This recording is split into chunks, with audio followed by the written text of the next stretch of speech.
हाँ। वन्दितु सर्वसिद्धे ध्रुवमचलमणोवमङ्गलिं पते ओचामि समयपावड मिलमो सुध केवली गणिनम् नमः समय साराय स्वानुभूत्या चकासते चित्स्वभावाय भावाय सर्वभावान्तरचिदे। समय साची कालिराज में एक 8 कर्म 148 प्रकृति के कर्मफल के त्याग की चर्चा को आधार बनाकर जैन सिद्धांत प्रविष्टिका के आधार से हम ये 8 कर्म की 148 प्रकृतियों की चर्चा कर रहे हैं। ये क्या होती है, इसमें अपनी अभी चर्चा चल रही है जीव उपाधि प्रकृति की, कि जिसका फल जीव में होता है, मतलब उस कर्म का उदय होता है और निमित्त से जीव के कुछ भाव होते हैं, उन भावों को कहने को फल होता है। फल होता है मतलब ये निमित्त में रहेगा और इसका ये होगा, उसका फल। जैसे सूर्य का उदय हुआ और चकवा चकवी का मिलना हुआ, ये उसका फल हुआ। फल मतलब निमित्त है, वो कोई मिला नहीं रहे, बट उनके मिलने के भाव हुए। सूर्यास्त हुआ और चकवा चकवी का बिछुड़ने का भाव हुआ, तो ये फल कहाँ हुआ? उपादान में हुआ, बट निमित्त रूप में सूरज था। ऐसे ही ये फल का हुआ जीव में हुआ और निमित्त रूप में कर्म थे। उद्गल विपाक में ऐसा नहीं, उद्गल विपाक में जीव में कुछ भी फल नहीं मिल रहा। वो उद्गल विपाकी में उस कर्म का उदय रहेगा और उसका फल 9 कर्म में मिलेगा, शरीर आदि में मिलेगा। जहाँ भी मुख्यता से शरीर की चर्चा चलेगी, सहनन संस्थान आदि। बट ये जो जीव उपाकी प्रकृति है, ये निमित्त रूप और इसका फल जीव में मिलता है। तो हमने काची कर्म की तो चर्चा बहुत सरल थी, क्योंकि जीव के उस अनुसार भाव होते हुए हमें दिखते भी है, मतलब अंतराय आदि के भाव या दान न देने के भाव, लाभ न होने के भाव, इसमें बहुत सारे चलते होता है इसमें। और ये इस निमित्त से वैसे परिणाम आते, जैसे भी घर वाले किसी को कहते हैं कि भैया शादी कर ले, शादी करना अच्छी बात नहीं है, मैं सामान्य बात कह रहा हूँ, और उस जीव का भाव ही नहीं होता है मुझे शादी ही नहीं करनी, तो उसके निमित्त से उसका वैसा शादी आदि करने का, लाभ होने का, भोग करने का, उपभोग करने का, उसके अंतराय कर्म का उदय और उसको ऐसा भाव है। हम कितना समझा रहे हो, मान ही नहीं रहा है, मान ही नहीं रहा है, तो ये निमित्त निमित्त से। अभी जैसे किसी को बच्चा नहीं हो रहा है, अभी आजकल ये बहुत प्रॉब्लम चलते हैं, और फिर इसमें बहुत सारे ट्रीटमेंट्स और सब बहुत खर्चा, फिर मांत्रिक तांत्रिक बहुत गड़बड़ होती। बट नियामक कारण कौन है? अंतराय कर्म का।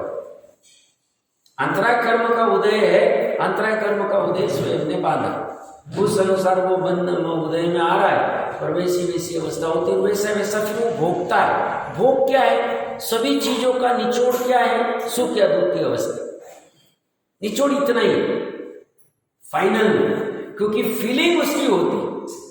कुछ तो भी बाहर में हो रहा है, कर्म में निमित्त रूप में हो रहा है। 9 कर्म का तो अभी गौनी कर दो, क्योंकि जीव उपाधि की चर्चा चल रही है, और जीव में उसका वेदन होता है, सुख या दुख में, सबका ही। ज्ञान नहीं हो रहा है, ज्ञानावरण कर्म का उदय, ज्ञान नहीं हो रहा है, दुख हो रहा है। ज्ञानावरण का क्षेत्र में ज्ञान हो रहा है, सुख हो रहा है। अब ये दोनों इंद्रिय जनित कर्म के निमित्त वाले, अचेंद्रिय की बात ही नहीं चल रही है, वो तो बाद में सेपरेटली बात चलेगी, वो तो स्वभाव के सन्मुख की बात चलेगी, उसकी चर्चा ही नहीं है। ऐसे ही बाकी के कर्मों में हम तरकीब से घटित कर सकते हैं। कल अपनी वेदनीय गोत्र आदि, गोत्र में अगर मैंने जैसे कल कहा था कि कुल अपेक्षा से कुछ लेना देना नहीं, क्योंकि ऐसा है तो जैसे रावण नरक गया और विभीषण आदि मोक्ष चले गए, या उनका पुत्र इंद्रजीत आदि जो भी होंगे तो मोक्ष चले गए। लक्ष्मण नरक चला गया, राम मोक्ष चले गए, तो कुल अपेक्षा से कुछ होता नहीं है, इनके कुल का कोई नहीं। जीव का विपाक, जीव का फल है, जीव में ही होता है। गोत्र आदि का भी हम देखें, और इसमें जैसे हम कल देख रहे थे गति और जाति को, गति मतलब उस संदर्भ के भाव, ये कोई विशेष आकार प्रकार नहीं, भले हमने परिभाषा आकार की अपेक्षा से की थी, तो ये तो जीव की परिणति है। जैसे मनुष्य इसमें भी आके तिर्यंज गति का उदय कैसे, खड़े खड़े मूत्र आदि का त्याग करना, उदाहरण के लिए बहुत स्थूल उदाहरण है। किसी को बहुत झगड़े के भाव होते तो मोटा मोटा कह सकते हैं नरक गति के भाव होते हैं, वहाँ झगड़े के भाव ज़्यादा होते हैं। किसी किसी का स्वभाव से मार्द होता है, मनुष्य गति का भाग स्थूल रूप से कह सकते हैं। देवगति का किसी किसी का क्रीड़ा करने का ज़्यादा भाव होता है, तो इसे स्थूल रूप से कुछ कहना है तो कह सकते हैं, बाकी इसे पकड़ में आना बहुत कठिन है। हमने कल जैसे चर्चा की थी प्रवचन सार जी की कौन सी गाथा को देखना है। एक तो 116 नंबर की गाथा, इसका पेज नंबर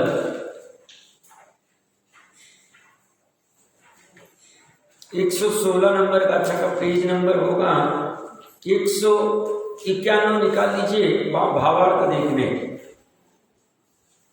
क्योंकि आप सब लोग को पता ही होगा अमृत चंद्र कुंद देव ने तो बहुत सरल बात कर दी गाथाओं में, और अमृत चंद्र देव की टीका बहुत डाइजेस्ट करना कठिन है, इतना कठिन लगता है। तो मैं इसलिए अभी प्रकरण पाके कठिन नहीं ले रहा हूँ, बहुत इजी वाली ले रहा हूँ। भावार्थ में वही निचोड़ सरल भाषा में दिया हुआ है। तो 191 पे 116 का भावार्थ देखिए क्या कह रहे हैं। चैतन्य परिणति आत्मा की क्रिया है, आत्मा के करने योग्य कार्य है, चैतन्य रूप पर नमन करना। मोह रहित क्रिया मनुष्यादि पर्याय रूप फल उत्पन्न नहीं करती, मतलब मोह राग द्वेष से मनुष्यादि पर्याय का फल उत्पन्न होता है। और जो मोह रहित क्रिया है, भावार्थ देख रहा हूं मैं 191 पेज 116 गाथा का चेंजेस वो रखने में हाँ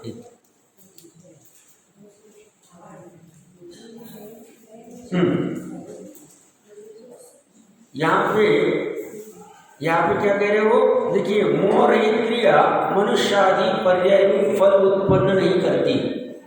तो मनुष्य आदि जो पर्याय है ना, एक तो मनुष्य पर्याय जो अपने को आंखों से बाहर में दिख रही है, और सूक्ष्मता में हम लेवे मनुष्य आदि पर्याय की अपेक्षा से तो मनुष्य गति इंद्रिय जाति इसको विस्तार से ले सकते हैं। बट यहाँ पे कथन तो वैसे स्थूल से ही चल रहा है, प्रकरण पूरा अलग से फिर से लिंक में पढ़ लेना किसी को जिज्ञासा चाहिए तो। बट मैं स्पेसिफिक बताऊंगा, मोह रहित क्रिया मनुष्य आदि पर्याय रूप फल उत्पन्न नहीं करती है। और मोह सहित क्रिया, मोह के साथ में क्रिया मतलब या योग आदि ले सकते लेना है, तो नीचे दिया है मूल गाथा में प्रयुक्त क्रिया शब्द से मोह सहित क्रिया समझनी चाहिए। मोह रहित क्रिया को परम धर्म नाम दिया है। तो मोह सहित क्रिया अवश्य मनुष्य आदि पर्याय रूप फल उत्पन्न करती। मोह सहित भाव एक प्रकार के नहीं। मूल गाथा में कुंद देव का अगर हम अन्वयार्थ देखें तो वहां पे ये मनुष्य आदि जो है अनेक प्रकार के, एक मिनट कहाँ लिखा है, इन्होंने ये टीका में लिखा हुआ है, टीका में आया हुआ है, मतलब ये इन शॉर्ट में क्या कहना चाह रहे हैं, अपने प्रकरण पे आ जाते हैं। इन शॉर्ट में ये कहना चाह रहे हैं ये मोह सही जो भाव होते हैं एक प्रकार के नहीं अनेक प्रकार के। तो उससे क्या होता है, इसलिए उसके फलरूप मनुष्य आदि पर्याय भी टंकोत्कीर्ण शाश्वत एक रूप नहीं होती। मतलब ये अनेक प्रकार की होती, अनेक प्रकार की मतलब पर्याप्ति रूप, जाति रूप, इंद्रिय रूप, या अनेक अनेक अनेक अनेक प्रकार के भाव होते उसके। अभी ये कोई कहेगा साहब ऐसा अर्थ आपने कहां से निकाला, तो उसका फल कहां मिल रहा है। अभी आगे की गाथा भी पढ़ने वाले और दो गाथा पढ़ने वाले लिंक में, तो पूरा प्रकरण समझ में आएगा। यहाँ पे सिंपल इतना ही कह रहे हैं, अगर मोह रहित है तो मनुष्य आदि पर्याय उत्पन्न नहीं होगी, मोह सहित है तो मनुष्य आदि पर्याय उत्पन्न होगी। मनुष्य आदि, आदि में फिर मनुष्य देव आदि भी ले लो, और पर्याय आ गई तो पर्याय के निमित्त से जो भी सनन संस्थान वाला पुद्गल विपाकी भी आ जाएगा और जीव विपाकी भी आ जाएगा, ये दोनों आ जाएंगे। अब ये क्या कह रहे हैं, मोह सहित भाव एक प्रकार के नहीं होते, क्योंकि ज्ञायक भाव एक प्रकार का ही है, त्रिकाली का भाव एक प्रकार का है, और मोह सहित भाव अनेक प्रकार का। एक प्रकार का नहीं मतलब अनेक है।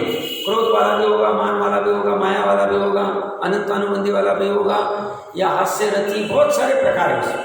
फिर हिंसा आदि अनेक प्रकार के भाव होते हैं। इसलिए उसके फलरूप अपनी चर्चा भी 8 कर्म की 148 प्रकृतियों के फल की चल रही। और यहां भी ये क्या कह रहे हैं, मोह में तो नयन कर्म बंधन का कारण मोह ही, मोह राग द्वेषी, मोह राग द्वेष से नयन 8 प्रकार के कर्म बनते हैं। और उन कर्म बंधन से फिर ये सब पूरा संसार, शरीर, सब मिलता है। और उसमें पर्याप्ति आदि के निमित्त रूप में भाव होते हैं, क्योंकि पर्याप्ति आदि जीव की प्रकृति। तो यहाँ पे ये कह रहे हैं इसलिए उसके फलरूप मनुष्य आदि पर्याय भी टंकोत्कीर्ण शाश्वत एक रूप नहीं होती, मतलब अनेक रूप होती है। टंकोत्कीर्ण शाश्वत नहीं होती, मतलब क्षणिक आदि होती, बदलती रहती पर्याय। इसलिए फिर अनेक प्रकार के गति, जाति, योनिया सब अनेक प्रकार के होते। अब ये हो गया 116 गाथा में। अब ये जो मोह से, भाव से अनेक प्रकार के मनुष्य आदि पर्याय होती है उसके फल में, तो अभी इसका कारण क्या है? मनुष्य आदि जीव को क्रिया के फल है। तो 117वीं गाथा का भावार्थ अगर देखेंगे, देखिए भावार्थ में कह रहे अगले पेज पे, मनुष्य आदि पर्याय 116वीं गाथा में कही गई राग द्वेषमय क्रिया के फल है। राग आदि, राग द्वेष आदि क्रिया करते हैं, उसके फल में मनुष्य आदि पर्याय होती है। ठीक है, क्योंकि उस क्रिया से कर्म बंधन होता है। कौन सी क्रिया से? राग द्वेषमय क्रिया से। राग द्वेषमय क्रिया से कर्म बंधन होता है और कर्म जीव के स्वभाव का पराभव करके मनुष्य आदि पर्याय को उत्पन्न करते हैं। मतलब जीव ने राग द्वेष किया, राग द्वेष करने से कर्म बंधन हुआ, और कर्म बंधन जो है वह कर्म जब बंध हुआ है वो उदय में जब आएगा तब जीव के स्वभाव का पराभव करता। जीव के स्वभाव का पराभव करता मतलब ज्ञायक स्वभाव होने नहीं देता, मतलब स्फटिक का स्वभाव का पराभव होता है। स्फटिक का स्वभाव क्या है? श्वेत। और जैसे वो जपा पुष्प आदि के संपर्क में आता है तो अपने स्वभाव से च्युत हो जाता है, और क्या होता है? लाल पीला नीला आदि जिस पर बनाया होता है। ऐसी जीव जब मोह राग आदि क्रिया करता है उसके फल में कर्म बंधन होता है, और उस कर्म के उदय में वो जो बंधा हुआ है उसमें उसके स्वभाव का पराभव होता, मतलब वो अपने शुद्ध स्वभाव में, गायक स्वभाव में रह नहीं पाता है। तो उसका क्या होता है? स्वभाव का पराभव होता है। तो क्या होता है? तो उसके विकार होते हैं। तो विकार क्या होते हैं? तो जैसे जीव बाकी प्रकृति विकार, मतलब उसके कर्म बंधन के उदय में, मतलब कर्म के, या क्या लिख रहे हैं, कर्म जीव के स्वभाव का पराभव करते हैं। तो जीव का स्वभाव केवल ज्ञान है, जीव का स्वभाव अनंत सुख है, जीव का स्वभाव अनंत वीर्य है, और उसका पराभव क्या हो गया? केवल ज्ञान आवरण कर्म का उदय है, और जीव का स्वभाव का घात हुआ, केवल ज्ञान उत्पन्न नहीं होने दिया। जीव का स्वभाव अनंत पुरुषार्थ करना है, बट वीर्यात्रय कर्म का उदय है और अनंत पुरुषार्थ हो नहीं पा रहा। ये स्वभाव का घात होता जाता है इसमें। जीव का स्वभाव पर्याप्ति, तीर्थंकरत्व, ये जीव का स्वभाव नहीं। बट जिस कर्म के फल में, फल जीव में होता है, तो अभी तीर्थंकरत्व कर्म का उदय हुआ और उसका फल जीव में क्या हुआ? तीर्थंकरत्व का भाव हुआ। पर्याप्ति नाम कर्म का उदय हुआ और जीव में पर्याप्ति करने की पर्याय उत्पन्न हुई। गुण में कुछ नहीं हुआ, गुणों के समरूप द्रव्य में कुछ नहीं हुआ। गुण और गुणों का समरूप द्रव्य छोड़ के अभी बच गई सिर्फ पर्याय, क्योंकि आत्मा को पूरा हम देखेंगे, आत्मा में मात्र गुण है और पर्याय और कुछ भी नहीं। उत्पादव्य वाला पर्याय है और ध्रुव वाला गुण है। उत्पादव्य ध्रुवयुक्तम पूरा सत, एंड सत द्रव्य लक्षणम। द्रव्य क्या है? प्रमाण का द्रव्य की बात कर रहे हैं। तो गुण में कुछ नहीं हो रहा। हमारा प्रकरण कहां से चल रहा है? ये जीव का विपाक, जीव में फल क्या हो रहा है, कैसे हो रहा है? तो निमित्त तो वह क्या, जीव ने मोह राग द्वेष किए, मोह राग द्वेष करके ऐसे ऐसे कर्म बंधे, 8 कर्म, उसमें नाम कर्म का भी बंध किया, नाम कर्म का बंध कर लिया, उसका उदय हुआ, उसके उदय में जीव के भाव है। गति नाम कर्म का बंध किया, उसका उदय हुआ जीव के भाव में। जाति नाम कर्म का बंध किया, एक इंद्रिय का किया, दो इंद्रिय का किया, तीन इंद्रिय किया, उस अनुसार भाव। अभी जैसे नाम कर्म का बंध क्यों होता है, आश्रव क्यों होता है, तो हमने देखा तत्वार सूत्र जी की उसमें है 6वें अधिकार में, तो बोलते मन वचन काय के कुटिल योग से अशुभ नाम कर्म बनता है और मन वचन काय के सरल योग से शुभ नाम कर्म। ठीक, बहुत स्थूल है। अब उसमें एक इंद्रिय क्यों बनता है, दो इंद्रिय क्यों बनता है, फिर इसकी बहुत विस्तार। अब ऐसी जिनवानी अवेलेबल भी नहीं रही और ऐसा इतना सब लिखना भी पॉसिबल नहीं, ये तो सब उससे चलता है क्योंकि इसके भेद प्रभेद बहुत। तो जैसे कोई जीव देवगति में अभी देववायु चल रही है और वहां से एक इंद्रिय जाने वाला है, देववायु पंचेंद्रिय की, सजीव पंचेंद्रिय, और वहां से एक इंद्रिय में अब 5 इंद्रिय का अभाव के, मन का अभाव के एक इंद्रिय में चला गया। अब ये उसकी जो पर्यायगति योग्यता हुई, क्योंकि जाति ये जीव उपा की प्रकृति, उसने नाम कर्म का ऐसा कुछ बंध किया देवगति में या उसके पूर्वभव में कि जिसका उदय एक इंद्रिय अवस्था में आ रहा है। तो क्या हो रहा है उसमें, उस एक इंद्रिय नाम कर्म के उदय में जीव को एक इंद्रिय होने का भाव है, उस अनुसार परिणति होती है उसकी जीव, उससे उसके स्वभाव का घात होता है,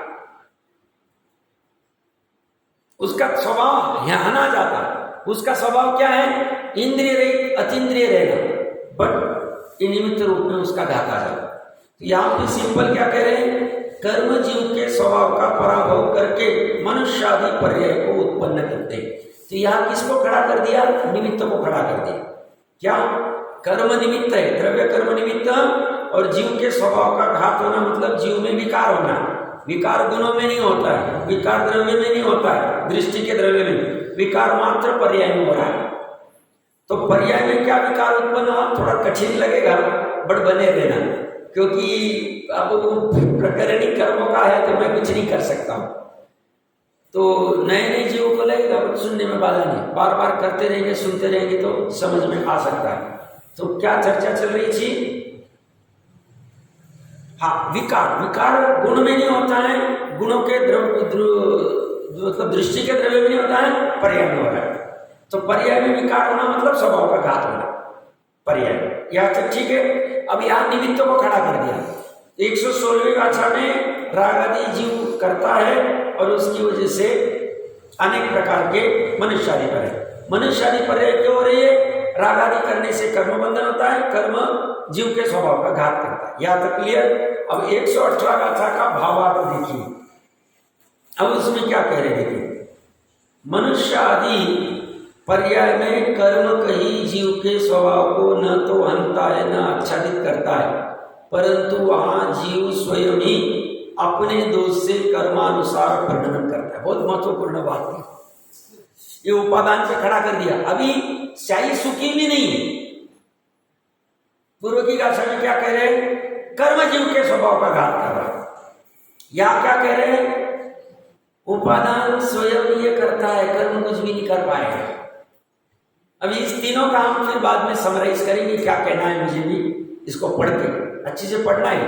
बहुत गंभीर बात है, प्रवचन सारथी गजब ग्रंथ है, इसीलिए टोडरमल जी साहब ने पहले अधिकार के अंत में ना प्रवचन सार से आगम का अभ्यास कर लिया।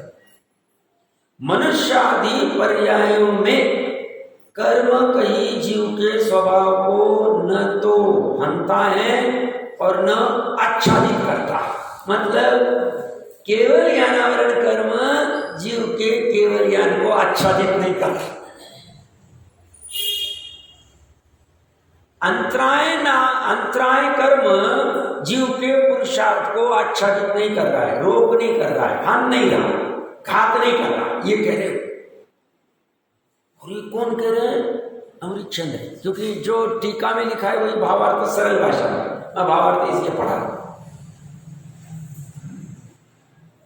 स्वरूप ऐसा ही, कथन निमित्त से चलेगा।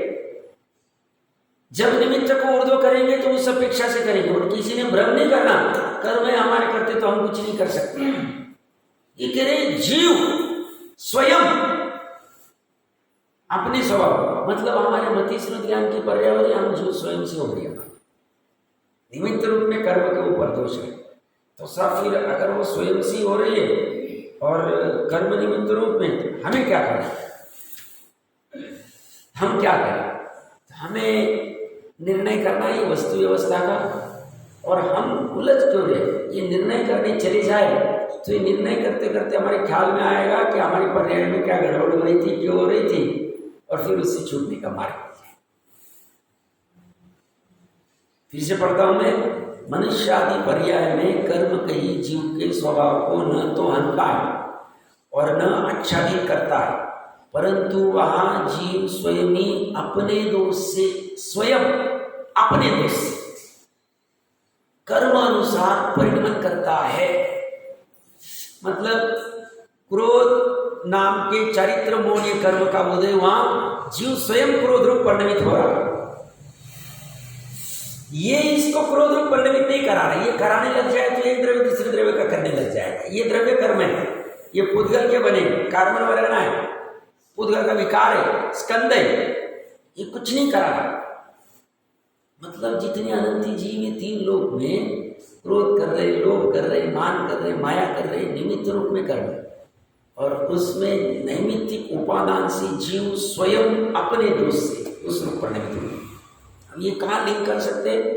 जीव स्वयं अपने दोष से पर्याप्ति आदि रूप भाव करता है, विकार करता है।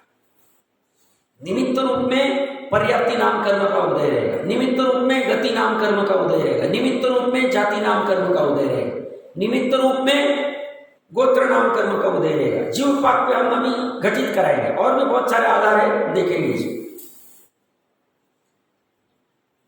निमित्त रूप में सातवेद्य का उदय है, और उसकी वजह से सुख नहीं हुआ है, ना बाहर के पकवान की वजह से सुख हुआ है, ना सातवेद्य से हुआ है। जीव स्वयं अपने दोष से सुख रूप अनुभव करता है। इसमें दोष क्यों कह रहे हैं? क्योंकि ये पर आश्रय से हुआ है उत्पन्न, ये स्व आश्रय से हुआ नहीं, इसलिए इसको दोष कहे। ये अनाकुल सुख नहीं, आकुलता जनित सुख है, इसलिए इसको दुख, इसको ये कहे पर आश्रय वाला कहे। समझ में आ रहा है क्या कह रहा हूं? हम उस पकवान की वजह से तो सुखी हो ही नहीं रहे, इस वस्त्र की वजह से हम सुखी नहीं हो रहे, आभूषण की वजह से सुखी नहीं हो रहे, गाड़ी की वजह से सुखी नहीं हो रहे, व्यापार में ज्यादा धन कमाने की वजह से सुखी नहीं हो रहे, सातवेद्य से भी नहीं हो रहे। निश्चय से देखेंगे तो स्वयं अपने दोष से उसका वैसा परिणमन हो रहा है। तो साहब ये जो पर आश्रय से जो सुख होता है उसको दोष क्यों कह रहे हैं?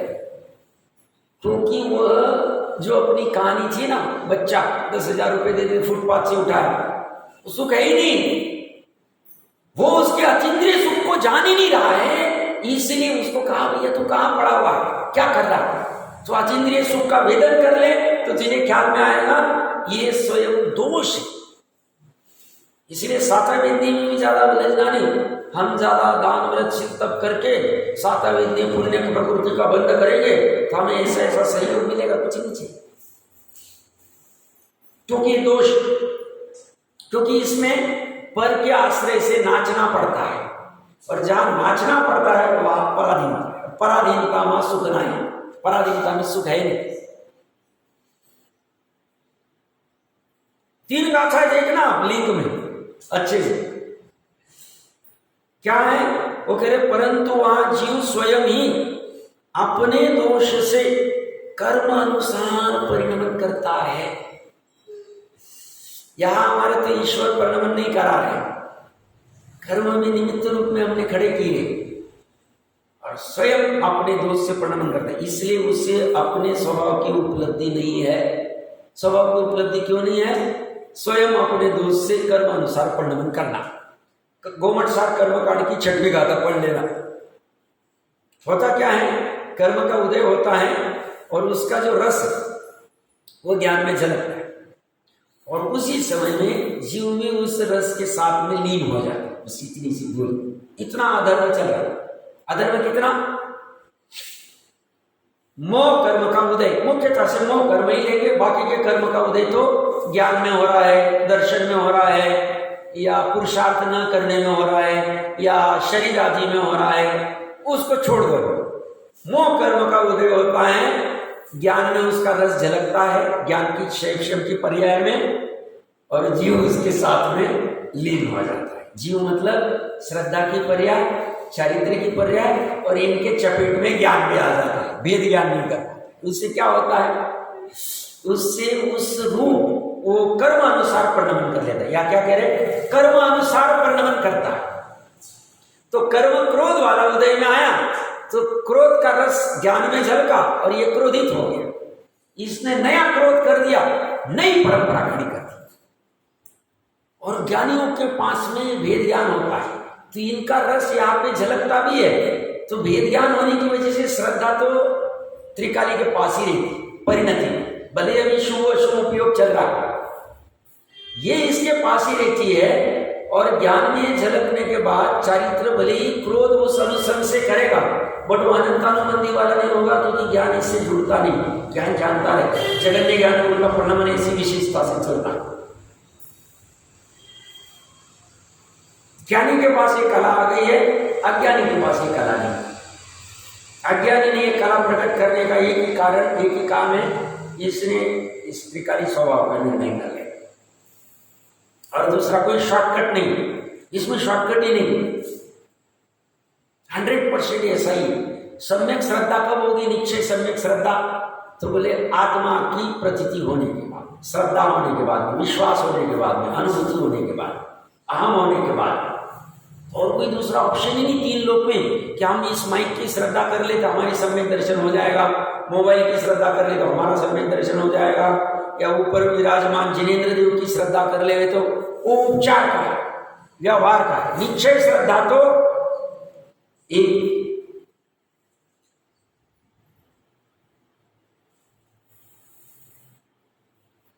तो ये क्या करे, इसलिए उसे अपने स्वभाव की उपलब्धि नहीं। क्यों? क्योंकि वो कर्म अनुसार परिणमन करे, मतलब अवदैहिक भाव में चल रहा है। पूरी अज्ञान जगत पूरा अवदैहिक भाव में बहता है।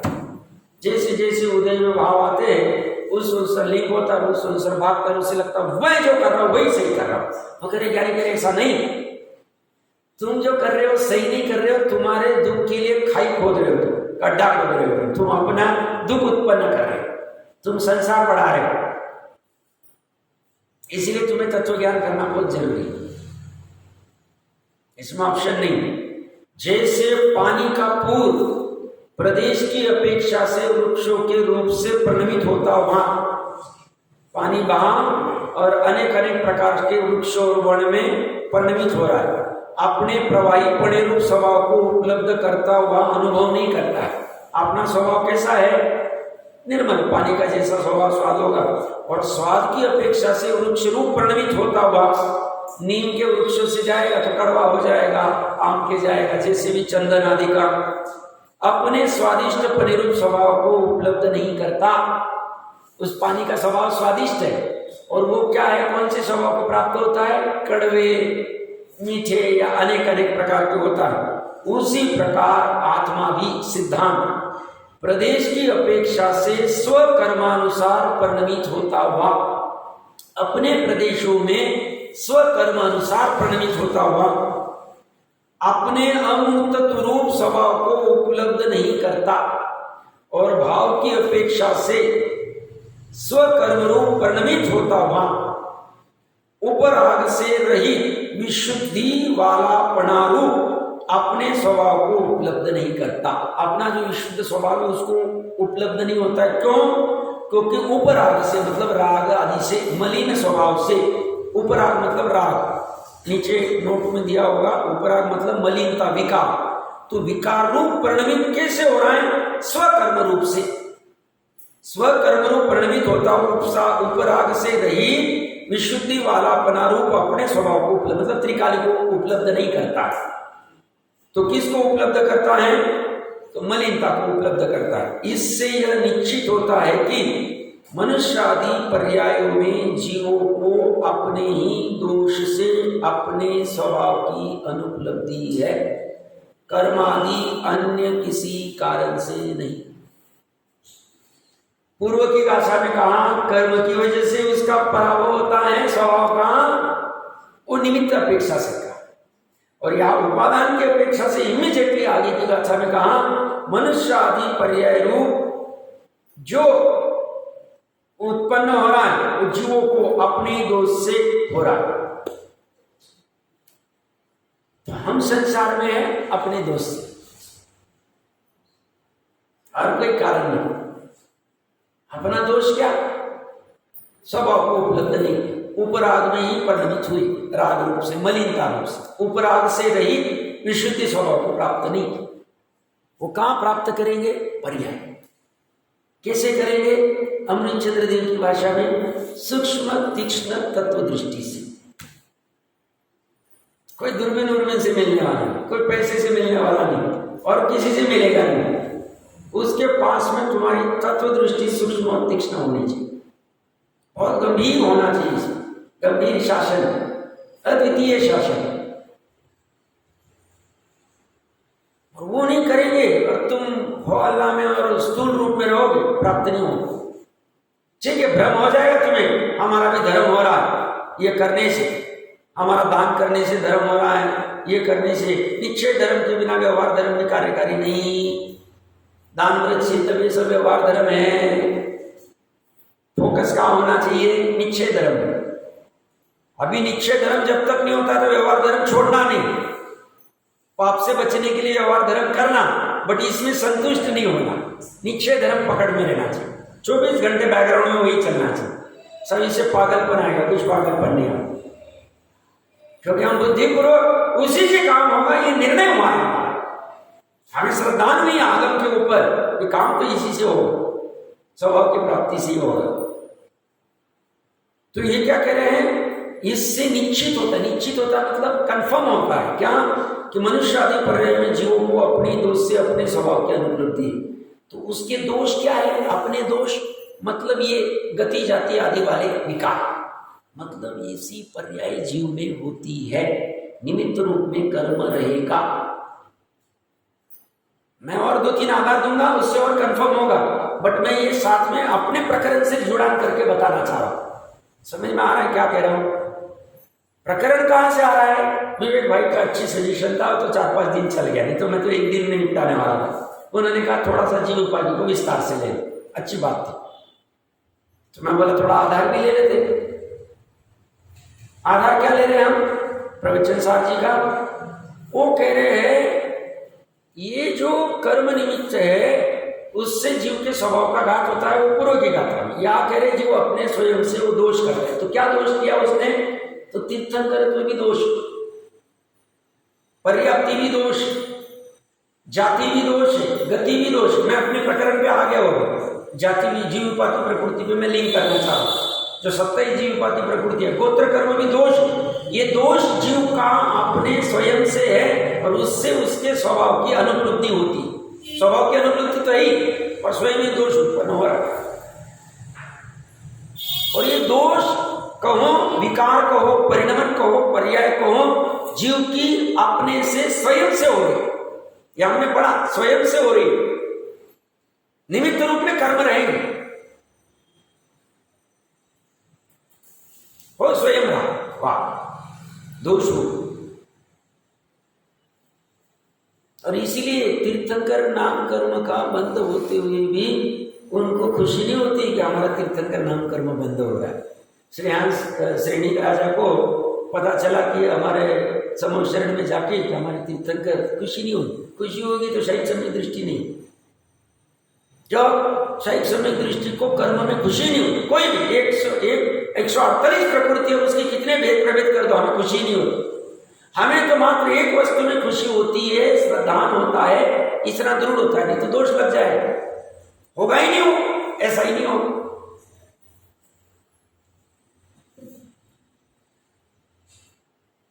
यहाँ कह रहे हैं कर्म आदि अन्य किसी कारण से नहीं, कर्म जीव के स्वभाव का पराभव करता है। ये साफ कहना तो उपचार का कथन है।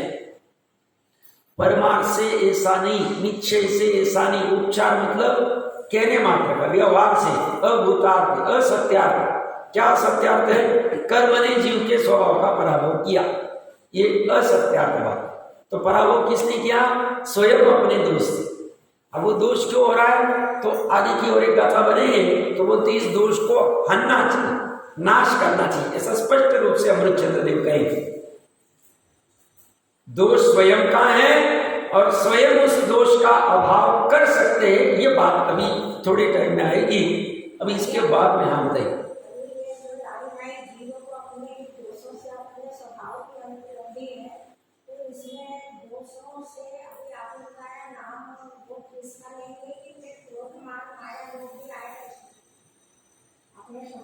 इसमें कर्म सामान्य लिया उन्होंने, कर्म सामान्य लिया, फिर उसमें विशेष नाम ले सकते, पकड़ सकते, कोई बाधा नहीं। अभी 120वीं गाथा का टीका लेना पड़ेगा मेरे ख्याल से, देखिए टीका ही लेना पड़ेगा, हाँ टीका ही हुआ, बहुत अच्छी। देखिए 120वीं गाथा में अब यहाँ पे क्या कह रहे हैं, वास्तव में जीव द्रव्यपने से अवस्थित होने पर भी पर्यायों से अनवस्थित है। इससे यह प्रतीत होता है कि संसार में कोई भी स्वभाव से अवस्थित नहीं है। अभी याद रखना, मतलब हमारे ये जो संसार चल रहा है इसका कारण द्रव्य नहीं, क्योंकि द्रव्य स्वभाव से ही अवस्थित, अवस्थित मतलब स्थिर है, अटल है, एक जैसा, अचल। और अनवस्थित मतलब बदलने वाला, चलायमान होने वाला, बदलने वाला। तो ये क्या कह रहे हैं, वास्तव में जीव द्रव्यपने से, द्रव्यपने से मतलब गुण और गुणों के समरूप द्रव्यपने से अवस्थित ध्रुव होने पर भी पर्यायों से अनवस्थित है। इससे यह प्रतीत होता कि संसार में कोई भी स्वभाव से अवस्थित नहीं, मतलब स्वभाव में लीन नहीं है, तो संसार में अस्थिरता ही रहेगी, अनवस्थितपना ही रहेगा, क्योंकि संसार में पर्याय की दृष्टि मुख्य होती है। ठीक है, आगे देखो। अर्थात किसी का स्वभाव केवल अविचल एक रूप रहने वाला नहीं संसार अवस्था में, और यहाँ जो अनवस्थितता है उसमें संसारी हेतु है। और संसार क्या है, आगे लिख रहे, क्योंकि वह संसार मनुष्य आदि पर्यात्मक है, कारण कि वह स्वरूप से ही वैसा है।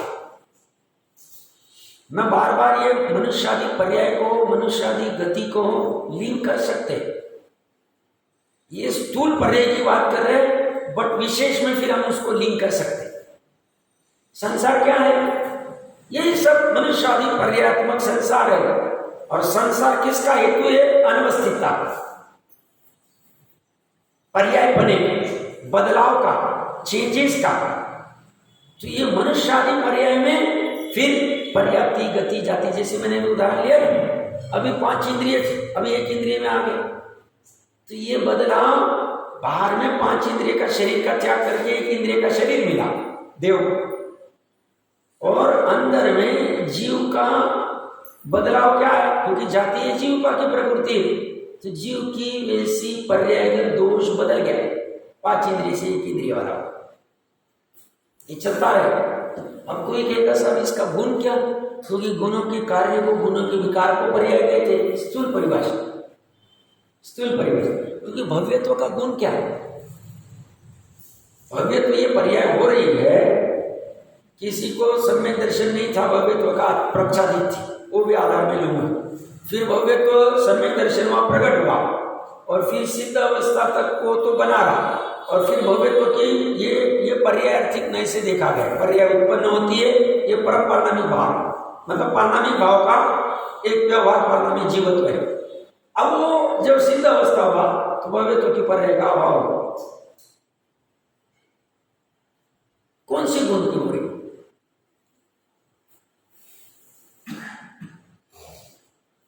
अगर वहां गुण, मतलब हर पर्याय के लिए गुण चाहिए जरूरी नहीं, ये स्थूल कथन कहने में आएगा कि एक गुण की एक पर्याय होती, एक गुण की 2 पर्याय हो सकती, स्पर्श गुण की 2 पर्याय होती एक साथ, ज्ञान गुण की केवल ज्ञान, केवल दर्शन 2 पर्याय होती, मतलब इसकी केवल यहाँ उपयोग की एक साथ दो पर्याय, केवल यहाँ उपयोगी और केवल दर्शन उपयोगी, कोई बाधा नहीं। स्थूल कथन एक साथ हमारी दो पर्याय हो रही, मति ज्ञान श्रुति ज्ञान। एक साथ गंधर्व को 4 पर्याय होते, मति ज्ञान, श्रुति ज्ञान, अवधि ज्ञान, मन पर्याय ज्ञान, कोई बाधा नहीं। अनंत पर्याय में फर्क नहीं। ऐसे ही भव्यत्व गुण के लिए, भव्यत्व पर्याय के लिए कोई गुण होना चाहिए, जरूरी नहीं, क्योंकि गुण अपरिणामी। मैं बहुत महत्वपूर्ण टॉपिक को टच कर रहा हूं, ये सामान्य चर्चा चलती नहीं। ऐसे ही पर्याप्ति नाम की पर्याय हो रही जीव पाकी, जीव में फल हो रहा है, तो पर्याप्ति का, जाति का, गति का, तीर्थंकरत्व का, वो उतने काल की पर्याय होगी, बट उसका कोई गुण चाहिए नहीं, वो उत्पन्न होगी फिर नाश को प्राप्त हो जाएगी, कोई फर्क नहीं पड़ेगा। जीव की होती योग्य तीर्थंकरत्व, तीर्थंकर प्रकृति सभी को नहीं होगी, सामान्य के लिए में उत्पन्न नहीं हो रही। सिमंदर आदि भगवान भी हो रहे, जिनकी भी होगी उनकी जीव की सब में नहीं होगी, जरूरी भी नहीं। अब फिर से वापस सोचना, चर्चा करना, कुछ शंका होगी तो और मैं आधार दिखा सकता हूं, मैं तो अपनी शक्ति प्रमाण प्रयास। क्या कह रहे हो? क्योंकि वह संसार मनुष्य आदि पर्यात्मक के कारण कि वह स्वरूप से ही वैसा है, उसका स्वरूप भी पर्याय वाला है, बदलने वाला है, क्षणिक वाला है, द्रव्य वाला नहीं। अर्थात संसार का स्वरूप ही ऐसा है कि उसमें परिणमन करते हुए द्रव्य का पूर्वोत्तर दशा का त्याग ग्रहणात्मक, पूर्व दशा का त्याग और उत्तर दशा का ग्रहण, ऐसा जो क्रिया नाम का परिणाम है वह संसार का स्वरूप। और उसमें फिर विचित्रता चलती रही, अनेक प्रकार की विचित्रता चलती रही, और उसमें फिर पर्याप्ति आदि की विचित्रता होना कोई कठिन बात नहीं हो सकती। याद तक हो गए? अब 132 नंबर की गाथा के लास्ट 4 लाइन पढ़ेंगे हम। इसमें टीका बहुत कठिन है, बहुत कठिन है। 132 गाथा का आप अन्वयार्थ सिर्फ आ जाइए, वहां अन्वयार्थ 132वीं गाथा का। तो प्रकरण क्या चल रहा है मैं बताता हूँ, मुझे क्या बताना है वो मैं बताता हूँ आप लोगों को। अभी टीका अमृत चंद्र देव की अन्वयार्थ में, मतलब यहाँ चर्चा क्या चल रही है 132वीं गाथा में, पुद्गल द्रव्य के गुण की चर्चा चल रही है। ये तत्व प्रज्ञापन चल रहा है, उसमें पुद्गल का क्या होते हैं, तो पुद्गल में वर्ण होता है। अन्वय में देखोगे वर्ण, रस, गंध और स्पर्श गुण सूक्ष्म से लेकर पृथ्वी पर्यंत के सर्व पुद्गल के होते हैं। जो विविध प्रकार का शब्द है वह पुद्गल का तत्वोधि पर्याय, ठीक है, याद है। अब इन्होंने टीका में अमृत चंद्र देव ने अलग से पढ़ लेना, शब्द पे ज्यादा फोकस किया। वर्ण गंध पे तो सामान्य चर्चा सबको बताइए कि ये पुद्गल के गुण, शब्द ये पुद्गल की पर्याय है, गुण नहीं है। और पर्याय में ऐसी विचित्रता हो सकती है, वो कब प्रकट होती है कब नहीं होती है, और ये अन्य की पर्याय नहीं, ये उन्होंने बहुत अच्छे से एक्सप्लेन किया। भाषा कठिन है बट पढ़ लेना। अब जैसे पुद्गल की कभी प्रकटपना कभी अप्रकटपना ऐसी विचित्रता चलती रहती है शब्द पर्याय की, ऐसी अन्य में भी हो तो भी द्रव्य स्वभाव पे फर्क नहीं पड़ता है। ऐसा कथन का अमृत चंद्र आचार्य देव के टीका में अंतिम 4 लाइन देखिए। और कहीं किसी पर्याय में मिला, अंतिम की 4 लाइन, और कहीं किसी पर्याय में किसी गुण की कादाचित परिणाम की, कादाचित का अर्थ क्या होता है, तो आप 2-3 पैराग्राफ पहले पढ़ोगे, दूसरे शब्द में वो मिला आपको उसी टीका में 4था पैराग्राफ, दूसरे शब्द में पर्याय के लक्षण द्वारा गुण का लक्षण उत्थापित होने से शब्द मूर्त द्रव्य का गुण भी नहीं है, पर्याय का लक्षण कादाचितपना है, मिला। वो कादाचितपन का अर्थ होता है अनित्यपना, ठीक है। ये क्या कह रहे हैं, कहीं किसी गुण की कादाचित का परिणाम की, अनित्य परिणाम की विचित्रता के कारण, विचित्रता कुछ ऐसी होती है कि होने वाला व्यक्तपना या अव्यक्तपना नित्य द्रव्य स्वभाव का प्रतिघात नहीं करता। भाषा कठिन है, मैं समझा बात करते। अर्थात अनित्य परिणाम के कारण होने वाली गुण की प्रकटता, मतलब गुण की प्रकटता मतलब गुणों का कार्य, मतलब पर्याय। गुण की प्रकटता पर्याय में होती। गुण की प्रकटता क्या होती है? गुणों के कार्य को पर्याय कहते हैं, बराबर। तो गुण की प्रकटता और अप्रकटता नित्य द्रव्य स्वभाव के साथ कहीं विरोध को प्राप्त नहीं होती। अब ये क्या कहना चाहिए? ये मैं इसलिए पढ़ा रहा हूं, जैसे भव्यत्व पर्याय प्रकट हो गई, भव्यत्व पर्याय नाश हो गई। क्रियावती शक्ति की परिणमन चल रहे थे, तो जीव एक प्रदेश से दूसरे प्रदेश में गमन कर रहा था क्रियावती शक्ति से। सिद्ध अवस्था में गया, क्रियावती शक्ति का निर्मल परिणमन चल, कहीं जाने की आवश्यकता ही नहीं, अनंत काल। अब अप्रकट हो गई, कोई फर्क नहीं पड़ा। कोई कहेगा प्रकट हो रही है तो होने दो, नहीं हो रही तो मत माने। मति ज्ञान की, श्रुति ज्ञान की पर्याय छी 12वें गुण स्थान तक केवल ज्ञान होती, मति ज्ञान श्रुति ज्ञान की पर्याय अप्रकट हो गई, चले।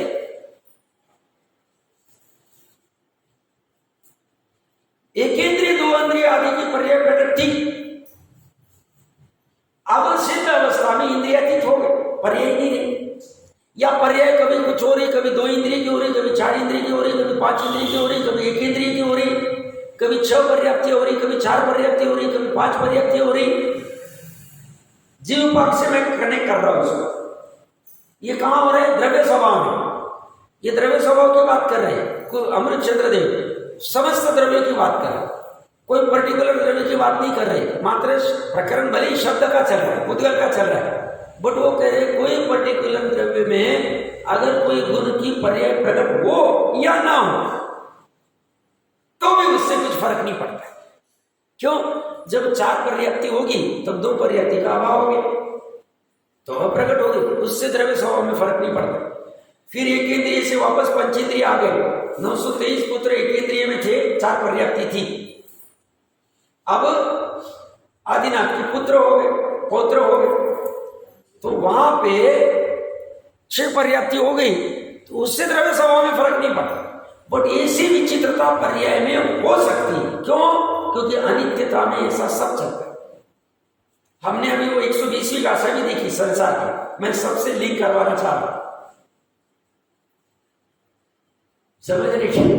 कटिंग जा रहा क्या कह रहे हो? कहीं किसी पर्याय में कोई पर्टिकुलर पर्याप्ति की पर्याय लो, शब्द की पर्याय लो उद्गल की अपेक्षा से, या तीर्थंकर की पर्याय लो, किसी गुण की कादाचित परिणाम की विचित्रता के कारण कोई कह जाए तो गुण क्या है? गुण को कभी पर्याय को गुण कह देते, गुण को पर्याय कह देते, चले। हमने पूर्व में चर्चा की हुई, किसी गुण की कादाचित अनित्य परिणाम की विचित्रता के कारण ये पर्याय में विचित्रता होती रहती, गुण में नहीं, क्योंकि गुण स्थायी रहते, पर्याय में विचित्रता होती रहती। तो अनित्य परिणाम की, अनित्य पर्याय की विचित्रता के कारण होने वाला व्यक्तपना कभी व्यक्त हो जाती है या अव्यक्त हो जाती है, कभी प्रकट हो जाती है, कभी प्रकट नहीं होती। व्यक्त होना मतलब वो पर्याय उत्पन्न होना, और अव्यक्त होना मतलब वो पर्याय उत्पन्न ही नहीं हो रही। जैसे मान लो पूर्व में हमें अवधि ज्ञान होगा, अवधि ज्ञान होगा, मान लेते हो सकता है, कोई बात नहीं, पूर्व में हो सकता है, देवादि पर्याय में होंगे तो अवधि ज्ञान हो सकता है, बराबर। अवधि ज्ञान होगा और तो नारकी में होगे तो अवधि ज्ञान तो हो ही सकता है, तो जन्म से रहते, भले उसका क्षेत्र आदि छोड़ दो, तो अवधि ज्ञान था, अभी अवधि ज्ञान तो पर्याय नहीं हो, अवधि ज्ञान तो प्रकट पर्याय अब नहीं हो। उसमें ज्ञान गुण में कोई फर्क पड़ा नहीं, ज्ञान गुण के समरूप द्रव्य में कुछ फर्क पड़ा नहीं, द्रव्य स्वभाव में कुछ फर्क पड़ता है नहीं, फर्क कहां पड़ा? और ये सब चल सकता, क्यों? क्योंकि ये विचित्र है। कौन विचित्र है? कादाचित परिणाम। 6 द्रव्य में घटित करना, 4 द्रव्य तो निर्मल परिणाम नहीं करते, तो उनको छोड़ दो। मेन तो पुद्गल और जीव की बात चल, पुद्गल भी अभी नहीं, अपना प्रकरण जीव का चल रहा है। मैं ये सब क्यों प्रूव कर रहा हूं? जीव विपाक पे कैसे घटित करा? जीव में कैसे गोत्र कर्म का होता है, जीव में कैसे तीर्थंकरत्व होता है, जीव में कैसे पर्याप्ति होती है। चार घाती कर्म वाले में तो समझने में समझ जाता है कि ज्ञानावरण का उदय है, ज्ञान नहीं हो रहा है, ठीक, फल मिल गया, जीव को ज्ञान न होना ही उसका भाव हो गया। और यहां कैसे करेंगे, पर्याप्ति में कैसे घटित कराएं, इसमें कैसे घटित कराएं, इसको लिंक करवा तो इससे क्या प्रूव होगा। तो पर्याय की ऐसी विचित्रता है, होने दो, बस आगम के आधार से जान लिया, तर्कित्युमान से थोड़ा विचार करो कि ऐसा पॉसिबल है, परिणाम ऐसे विचित्र हो सकते। स्थूल जैसे बच्चे को कहते हैं ना, रात देश करे सो जीव, सुखी दुखी होवे सो जीव, ज्ञान वाला, अनेक अनेक परिभाषा कहने की भाषा। तो इसे एक गुण की एक पर्याय होती है स्थूल कथन, सूक्ष्म में उतरेंगे अनेक पर्याय हो सकते।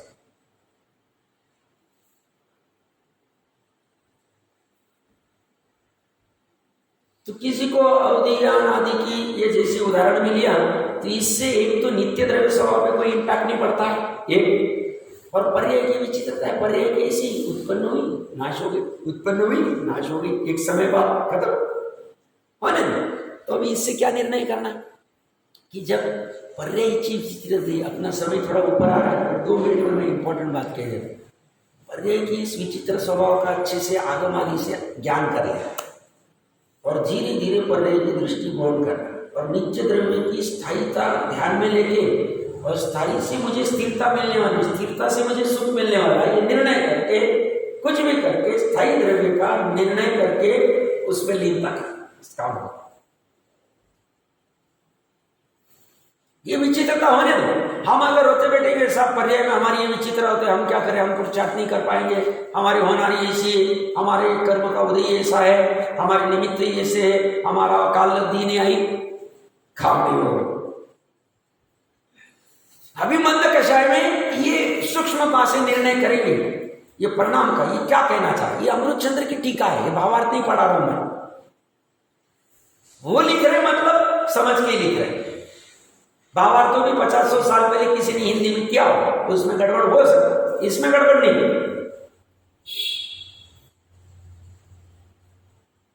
तो हमने आज 5 गाथाएं देखी। पहले में देखा मोह राग द्वेष अनेक प्रकार का है, उसकी वजह से मनुष्य आदि अनेक पर्याय फल होते हैं, एक। फिर उसके जो राग द्वेष से क्या होता है, कर्म बंधन होता है, और कर्म की वजह से ये विचित्रता होती है, क्या, जीव के स्वभाव का घात होता है। फिर आगे वाली गाथा में देखा जीव अपने स्वयं के दोष से आ गए, दोनों चीजें आ गई, व्यवहार का कथन भी आ गया, निश्चय का भी आ गया। और हमने उसके बाद में 120वीं गाथा देखी, संसार में स्थिर कोई नहीं रह सकता, ये पर्याय की ऐसी विचित्रता चलती रहेगी संसार अवस्था। अज्ञान में तो चलेगी, ज्ञान होने के बाद में फिर समझ में आ जाएगा तो छूटती जाएगा। और ये अंत वाली गाथा में देखा, 4 लाइन हमने देखी, ये विचित्रता संभव है पर्याय में हो सकती। तो अपने को लगता है सब ये जीव पाकी में कैसे क्या तीर्थंकरत्व आएगा, गोत्र कैसे आएगा, अपना जाति कैसे आएगा, इंद्रिय कैसे आएगा, इंद्रिय तो दिखता है, द्रव्य इंद्रिय, अभी इसमें कुछ बाहर का लो ना, बाहर का इंद्रिय का कुछ संबंध नहीं, जीव कैसा फील करता है। और भी मेरे पास 1-2 आधार बचे हैं, वो आधार देख के हम इस पर एक कंप्लीट करके फिर आगे बढ़ेंगे, देखते हैं विकल्प हो गया तो जिस भी हो।